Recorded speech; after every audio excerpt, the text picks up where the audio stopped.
오늘 우리에게 주시는 하나님의 말씀은 에스겔서 28장의 말씀이 되겠습니다.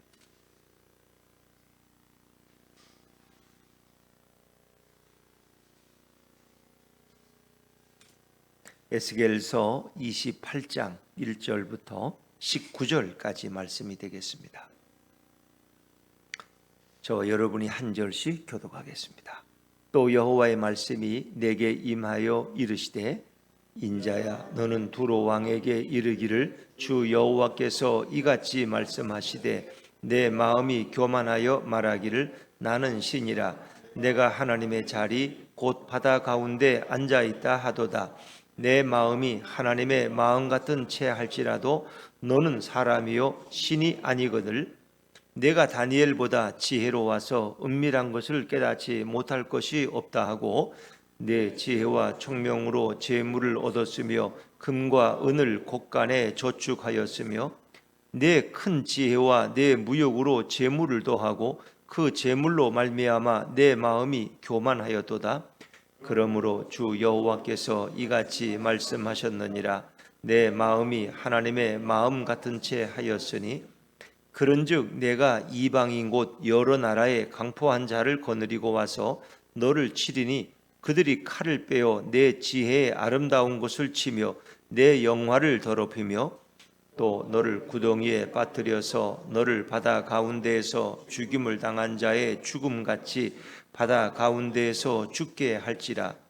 내가 너를 죽이는 자 앞에서도 내가 하나님이라고 말하겠느냐?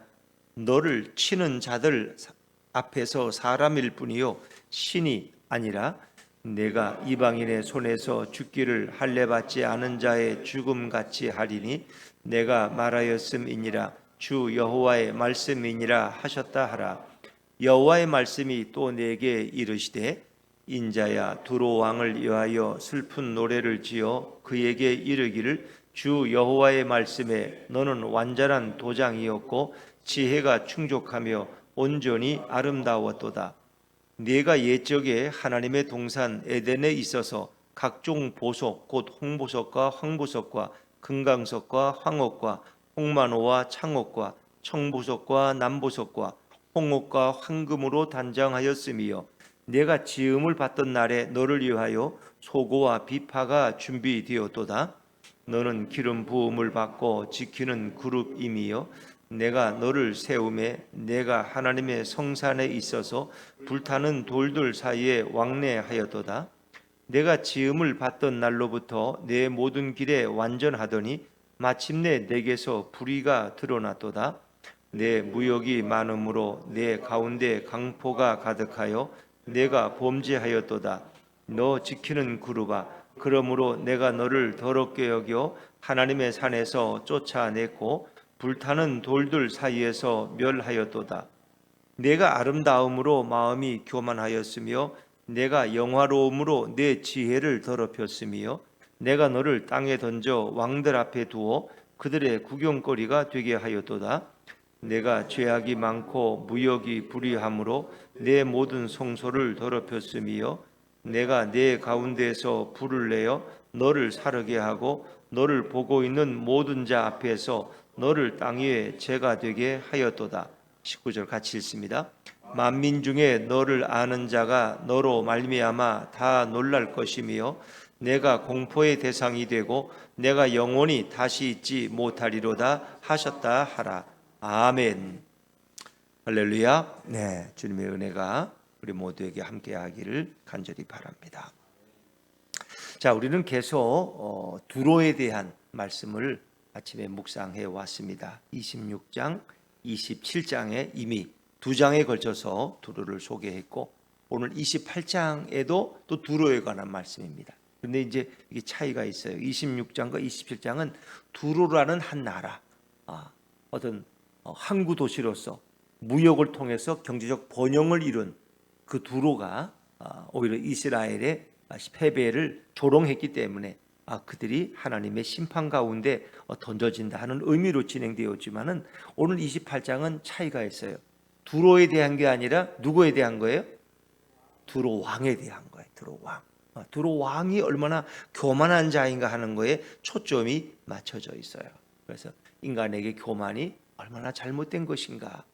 그것은 이스라엘에 주는 교훈이기도 하고 오늘 후세를 살아가는 우리들에게 주는 교훈이기도 합니다. 왜? 누구나 다 교만할 수 있고 사람은 조금만 잘 되면 교만한 마음이 들어오거든요. 그래서 모든 이 악한 사단의 그 원인이 결국 교만에서 시작되었거든요. 인간의 타락과 범죄의 원인은 교만이었거든요.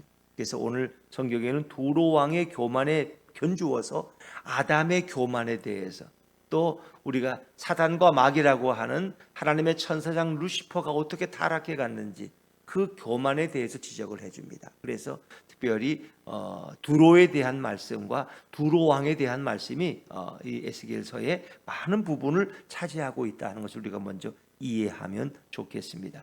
자, 우리 1절과 2절 말씀을 다시 한번 읽어봅니다. 1절과 2절입니다. 시작.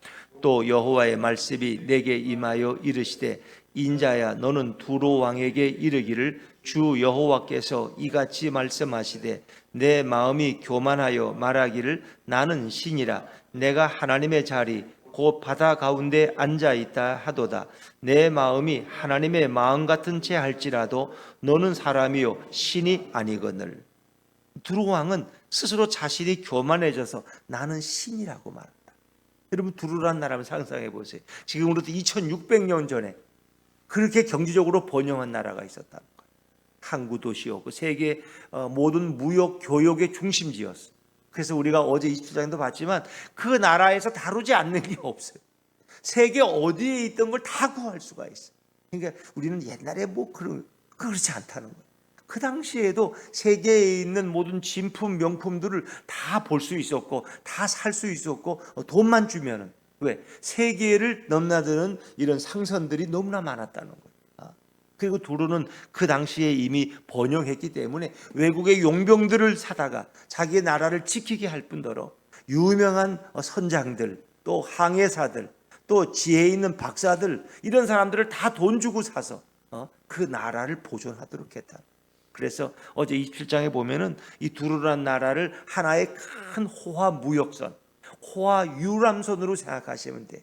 타이타닉을 예로 들 수도 있고 또 타이타닉보다 5배나 더 큰 크루즈가 내년에 나온다는데 이제 그런 걸 상상하면 돼. 한 나라가 큰 호화 유람선이 거기에 없는 게 없어요. 필요하면 뭐든지 돈 주고 다 살 수 있어. 그런데 그런 나라의 왕이라면 어떤 영광과 부귀를 차지하고 생각해 보세요. 그렇죠? 우리가 시골에서 시골 면장만 돼도 간부 다 쓴 것 같고 군수만 되고 도지사만 되면 하늘을 이미 딴 것 같아 아주. 그런데 이런 범지적 번영을 이룬 세계 최고의 번영한 나라의 왕이 된다면 그가 어떤 생각을 하게 될까? 그런 자신을 신이라고 여길 정도예요. 신이라. 그래서 오늘 말씀에 내 마음이 교만하여 말하기를 나는 신이라. 하나님의 자리에 앉았다는 거예요. 그러니까 바다 가운데 가장 중심에 이 두로란 나라가 위치하고 있기 때문에 모든 교역의 상선들과 무역선들은 다 두로로 통해서 가는 거예요. 근데 그럴 때 그 왕의 마음이 어떻겠느냐? 내 마음이 하나님의 마음 같은 채 할지라도 너는 사람이요 신이 아니거든. 분명히 에스겔은 말하는 너 실은 신이 아니다 사람이다. 그런데 너는 신처럼 착각하고 있다는 것입니다.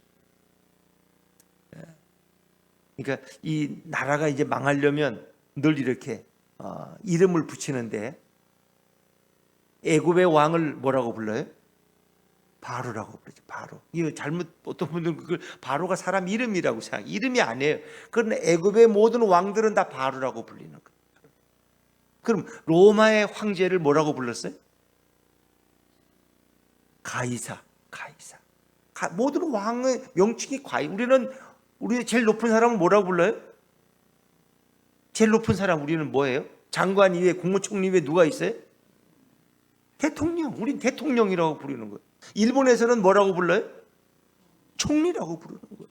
그 에집트에서는 바로라고 불리고 로마에서는 가이사라고 불리는 거예요. 일본에서는 예전에 뭐라고 불렀어요? 천황이야, 천황. 그러니까 다 왕을, 그 인간이야 분명히 천황도. 근데 왕을 사칭하는 거죠. 하나님을 사칭하는 거예요. 다 신처럼 되고 싶은 욕망이 있는 거예요. 그건 바로나 어떤 가이사만 있는 게 아니라 저와 여러분의 마음에도 신처럼 되고 싶은 마음. 내가 이렇게 신의 지혜를 받았나? 남보다 뭔가 우월함을 느끼면 사람들은 다 신처럼 착각하게 되는, 이 교만이 아주 근본적으로 인간의 마음속에 사로잡고 있다는 거예요. 그래서 감히 두로 왕이 자신을 신이라고 지칭하게, 내가 하나님이다 이렇게 얘기하는, 그리고 자신의 지혜는 다니엘보다 더 지혜롭다는 것이. 자, 3절과 4절 말씀, 3절과 4절 시작. 내가 다니엘보다 지혜로워서 은밀한 것을 깨닫지 못할 것이 없다 하고 내 지혜와 총명으로 재물을 얻었으며 금과 은을 곳간에 저축하였으며, 자신은 다니엘보다, 그 사람들이 말하는 다니엘보다 더 지혜로운 자라. 재물을 얻었고 금과 은을 곳간에 저축했다. 자기 지혜로 다 얻은 물질, 부요함, 번영, 그런 거잖아요. 그래서 한껏 교만해졌어요. 5절 말씀을 제가 읽죠. 내 큰 지혜와 내 무역으로 재물을 더하고 그 재물로 말미암아 내 마음이 어떻게 됐다? 교만하였도다. 이 28장에 계속 말하는 게 내가 교만했다. 그리고 내 마음이 하나님 마음처럼 돼버렸다.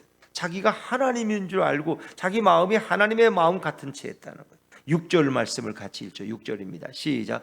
그러므로 주 여호와께서 이같이 말씀하셨느니라. 내 마음이 하나님의 마음 같은 채 하였으니. 이 죄가 너무 큰 거예요.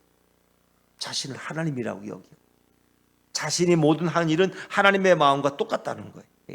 이 교만을 하나님이 그냥 두실 수가 없죠. 이게 두로 왕의 교만함. 두로 왕. 그래서 하나님께서는 어떻게 해요? 바벨론을 통해서 결국은 그들을 심판하시고 징계하시는. 자, 우리 7절과 8절을 이어서 읽습니다. 7절과 8절 시작.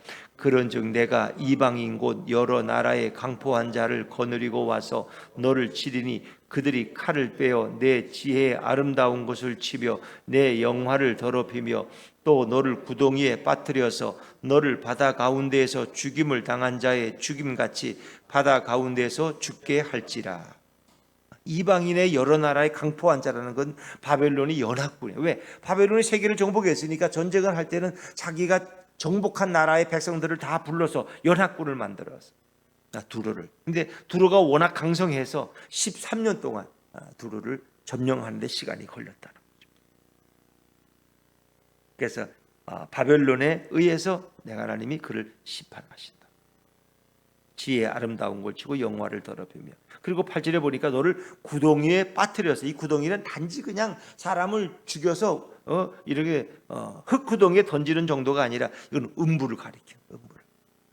너가 교만해서 결국은 어디에? 지옥에 떨어진다. 지옥에. 단순한 죽음을 얘기하는 게 아니에요. 너는 바다 가운데서 죽임을 당한 자의 죽음같이 바다 가운데서 죽게. 너가 익숙하고 너가 너무나 잘 아는 바다에서 너는 죽임을 당할 것이다. 그런데 이제 결론적으로 9절에 너는 신이 아니고 너는 사람에 불과하다. 사람에 의해서 너는 죽임을 당한다. 신이면 사람에 의해 죽일 수도 없죠. 물론 예수님은 이 땅에 와서 인간들의 손에 의해서 죽임을 당하셨지만 그분은 부활하셨죠. 3일 만에. 근데 오늘 두로 너는 신이 아니고 너는 사람에 불과하다는 걸 명쾌하게 알려주죠. 9절 말씀입니다. 9절 시작. 내가 너를 죽이는 자 앞에서도 내가 하나님이라고 말하겠느냐? 너를 치는 자들 앞에서 사람일 뿐이요 신이 아니라. 신이 아니라. 이 두로 왕이 얼마나 큰 착각을. 그러니까 사람은 많이 갖고 그래서 요즘 신이라는 말씀 많이 쓰죠. 뭐 음악의 신, 노래의 신, 트로트의 신, 재물의 신, 사업의 신, 뭐 경주의 신, 이런 신이란 말. 야구의 신, 야신이란 말이 야구의 신이에요. 야구 좀 잘하면 야신이라고 불러. 사람들은 다 신이라는 걸 이렇게 붙여줘요. 근데 그게 자기는 좋아할지 모르지만 그게 교만의 출발이라. 신이 없어. 하나님 외에는. 근데 이 죽는 너를 쳐서 죽이는 자 앞에서도 너는 하나님이라고 말할 수 있겠느냐? 네가 하나님이라고. 너는 사람에 불과하고 신이 아니라 말씀하죠. 결국 이방인의 손에서 죽기를 할례 받지 않은 자의 죽음같이 하리리. 10절의 말씀. 그래서 다윗이 골리앗을 쳐부술 때 감히 할례 받지 않은 네가 하나님의 군대를 모독하느냐. 유대인들에게 할례를 받은 것과 할례를 받지 않은 건 차이겠지. 할례 받으면 유대인들이, 할례 받지 않으면 이방인들이. 그런데 그건 이제 뭐 두로에도 또 할례라는 의식이 있을 수도 있었겠죠. 그건 우리가 자세히 모르지만은 뭐 할례는 꼭 유대인만이 하는 건 아니에요. 다른 나라에서도 할례식을 왜 그걸 건강을 위해서 그렇게 어릴 때 태어나면. 근데 할례 받지 않은 자들은 이제 이방인 중에도 아주 낮은 자들로 여기는 그런 무지한 자들의 손에 죽인 같이 너가 죽는다는 것입니다. 근데 하나님이 또 에스겔에게 말씀하셨어요. 12절부터 이제 마지막 19절까지는 이 두로의 교만을 노래하는, 두로 왕의 교만을 노래하는 슬픈 노래 애가라고 부르면서도 그가 죽기 망하기 직전에 그 아름다움과 완전함, 그리고 죽은 후에 그 비참함을 이제 원인을 설명하는 내용인데, 여기서 구약의 사단론이 여기서 일부 등장하기도 합니다. 그래서 매우 중요한 본문으로 우리는 여길 수 있죠. 자, 여호와의 말씀이 임했는데 뭐라고 말씀하실까요? 12절 말씀입니다. 12절 같이 읽죠. 시작. 인자야, 두로 왕을 위하여 슬픈 노래를 지어 그에게 이르기를, 주 여호와의 말씀에 너는 완전한 도장이었고 지혜가 충족하며 온전히 아름다웠도다. 너는 완전한 도장이었다. 이 도장이라는 말 다른 데 도장이라고 돼. 인장, 인장, 도장을 찍는다. 그런 의미죠. 근데 이제 여기서는 이제 인친다는 의미가 더 완벽해요.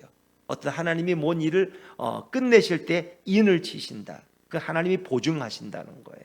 그러니까 어찌 보면 두로 왕은 아주 완전한 인간들이 보기에도 거의 흠이 없는 존재로 이렇게 이 땅에 태어났어요. 뭐 나름대로 지혜도 있고 그는 그래서 마치 인을 친 자 같은 그런 빼어난 자였다. 인간적으로도 남보다 공부도 잘하고 IQ도 높고 또 생활도 바르고 그럴 수 있는 거죠. 마치 인친 것 같이 너는 부족함이 없는 자였다. 그리고 너는 지혜가 충족하며 온전히 아름다운 자였다. 그렇기 때문에 그는 이렇게 교만하기가 쉬웠고 결국은 타락하게 되는 거죠. 그러니까 심판당하기 전에 두로 왕의 모습은 바로 인친자가였고 보증된 자 같았고 지혜가 넘치고 아주 아름다운 그런 모습이었어요. 망하기 직전에는. 근데 그 모습이 누구와 비교할 수 있느냐? 아담과 비교할 수 있다는 거예요. 아담과. 그래서 에덴 동산에 대한 얘기가 여기 나와요. 13절 말씀을 같이 읽죠. 13절입니다. 시작. 내가 옛적에 하나님의 동산 에덴에 있어서 각종 보석 곧 홍보석과 황보석과 금강석과 황옥과 홍만호와 청옥과 청보석과 남보석과 홍옥과 황금으로 단장하였으며 내가 지음을 받던 날에 너를 위하여 소고와 비파가 준비되었도다. 하나님의 동산 에덴. 두로 왕이 에덴 동산하고 무슨 상관이 있겠어요? 그런데 이제 아담의 예를 들면서 아담이 에덴 동산에 거주할 때 하나님이 그를 만들어서 에덴에 거주하게 했을 때 그 에덴에는 아름다운 것들이 너무나 많았다는 거예요. 거기 뭐 보석이 없었겠어요? 아름다운 열매가 없었겠어요? 모든 좋은 것이 에덴에 다 있었어요. 이제 그 보석들의 이름을 연 그만큼 에덴이 아름다웠다는 거예요. 에덴은 정말 존귀한 것이었고 정말 어마어마한 곳이었어요. 아담이 거하던 곳이 그런 곳이었어. 에덴은 그렇게 아름다웠던 거였어. 그래서 너가 태어나던 날에 소고와 비파가 준비되었다. 뭐 아담의 탄생에도 하나님이 그렇게 그를 만드셨지만 마치 아담과 비교해서 두로 왕이 태어날 때에도 마치 에덴 동산에 태어난 것 같이 너는 그렇게 환영을 받았고 소고와 비파가 너를 위해서 연주를 할 정도로 너는 그렇게 행복하게 태어난 존재라는 거예요. 또 14절도 같은 비슷한 얘기예요. 자, 14절도 같이 읽죠. 14절 시작. 너는 기름 부음을 받고 지키는 그룹임이여 내가 너를 세우매 내가 하나님의 성산에 있어서 불타는 돌들 사이에 왕래하였도다. 또 여기서 너라는 건 두로 왕을 가리키는 표현이지만 약간 좀 다른 뉘앙스가 있어요. 너는 기름 부음을 받고 기름 부음 받는 것은 제사장이나 왕이나 선지자와 특별한 사람들이 정말 선택받은 사람이야. 그는 지키는 그룹이며 지키는 에덴 동산에서 생명나무를 지키는 그룹이 있었어요. 그 그룹이라는 건 천사들을 가리키는 생명나무를 지키는 수호자 천사. 근데 이제 이게 천사 그룹에 대해서 또 말하는 거예요. 내가 너를 세우며 내가 하나님의 성산에 있어서 불타는 돌들 사이에 왕래하였도다. 두로가 하나의 또 천사처럼 설명되는 거예요. 전에 아담에 대해 설명하더니 이젠 에덴 동산에서 그 생명나무를 지키는 천사의 그룹으로 설명하는 거예요. 천사 중에 너가 있었다. 근데 내가 너를 세웠다는 거예요. 내가 하나님의 성산 그 거룩한 산에 있어서 에덴 동산에 있어서 불타는 돌들 사이에 왕래하였도다. 이처럼 너의 그 이전의 삶은 정말 대단하고 영화로웠다는 거예요. 근데 여기서부터는 이제 조금 달라져요. 24절부터는 이 그룹 천사라는 말이 드러나는 것은 타락한 마귀, 타락한 사단을 가리키는 거예요. 그래서 원래 이 사단 마귀는 하나님의 보좌에서 하나님을 모시던 천사장 중에 루시퍼라는, 그 계명성이라고도 루시퍼라고도 말해요. 근데 그가 교만해져서 천사장이 하나님과 같이 데려다가 하나님이 그를 천상에서 내쫓아서 추방했어요. 그가 바로 사단과 마귀, 그의 또 그를 따르는 추종하는 천사들이 마귀가 되었다. 이제 그래서 구약의 사탄론으로 이 뉘앙스가 바뀌어져요. 이 그룹은 천사들의 그룹을 얘기하는 거예요. 거기서 너가 타락해겠다. 교만해서. 그러니까 아담도 교만해서 하나님과 같이 되려고 하다가 결국은 타락하게 되는 거예요. 두로왕의 교만은 물질적으로 지혜로 온 교만이요. 또 이 루시퍼라고 하는 사단과 마귀의 출처도 결국은 교만해서 하나님처럼 되려다가 결국 천상에서 하나님의 보좌에서 추방당했다. 이제 그런 뉘앙스를 설명해 주는 거예요. 이게 예언서니까. 그런데 이제 두로 왕의 이 죄의 목록이 나오죠. 불의와 범죄, 강포가 있어요. 15절 말씀, 15절입니다. 15절 시작. 내가 지음을 받던 날로부터 내 모든 길에 완전하다니 마침내 내게서 불의가 드러났도다. 그가 이제 망하는 것은 그가 불의함, 그 불의함이 바로 교만이죠. 교만. 하나님 같이 생각하는, 하나님의 마음을 자기가 가졌다고 말하는 이제 이런 이제 불의가 그 마음에 드러난. 16절을 제가 읽죠. 내 무역이 많음으로 내 가운데 강포가 가득하여 내가 범죄하였도다. 너 지키는 그룹아, 그러므로 내가 너를 더럽게 여겨 하나님의 산에서 쫓아냈고 불타는 돌들 사이에서 멸하였도다. 이제 이것은 두로 왕과 또 루시퍼라고 하는 사단과 마귀의 출처가 이렇게 혼동될 정도로 예언되고 있어요. 두로 왕은 무역이 많음으로 강포가 가득했고 범죄했다는. 그런데 너 지키는 그룹아, 이것은 또 다시 루시퍼 천사장을 얘기하는 거예요. 루시퍼. 그러므로 내가 너를 더럽게 여겨. 교만했기 때문에 그에게서 범죄와 불의가 드러났기 때문에 하나님의 성산에서 쫓아냈다는 거예요. 하나님의 천상의 보좌에서 그를 쫓아냈다. 루시퍼를. 그리고 불타는 돌들 사이에서 멸하였도다. 그래서 그런 구약의 사단론이 두로 왕과 이렇게 겹치면서 소개가 되고 그런 뉘앙스로 예언되고 있다는 걸 여러분이 좀 이해하시면 좋겠어요. 17절 말씀을 같이 읽습니다. 17절입니다. 시작. 내가 아름다움으로 마음이 교만하였으며 내가 영화로움으로 내 지혜를 더럽혔으며 내가 너를 땅에 던져 왕들 앞에 두어 그들의 구경거리가 되게 하였도다. 그래서 어찌 보면 두로 왕과 사단이라고 하는 루시퍼가 한 인물로 소개될 수 있는. 그래서 겹쳐서 이 얘기 같기도 하고 저 얘기 같기도 하고, 근데 그것이 겹쳐서 예언이 진행되고 있어요. 마치 두로 왕은 루시퍼의 어떤 그런 것을 드러내는 그런 교만한 대표적인 인물로 소개되고 있고, 또 그를 타락한 천사와 결국 동일시하고 있는 성경의 예언을 여러분이 좀 이해해 주시면 좋겠어요. 10절에 내가 아름다움으로 마음이 교만. 그가 너무 아름답고 모든 능력과 권세를 다 가지고 있으니까 마음이 교만해졌어. 그리고 영화로움으로 내가 결국 내 지혜를 악한 일에 사용했어요. 그 지혜를 가지고 하나님 주신 지혜를 가지고 하나님을 잘 섬기는 데 사용하지 않고 그가 하나님처럼 되려는데 결국 사용하게 돼요. 그래서 하나님께서 내가 너를 땅에 던져 왕들 앞에 두어 그들의 구경거리가 되게 하였다.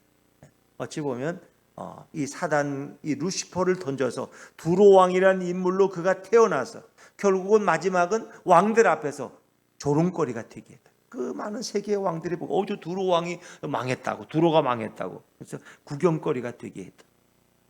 그런 뉘앙스를 가지고 있어요.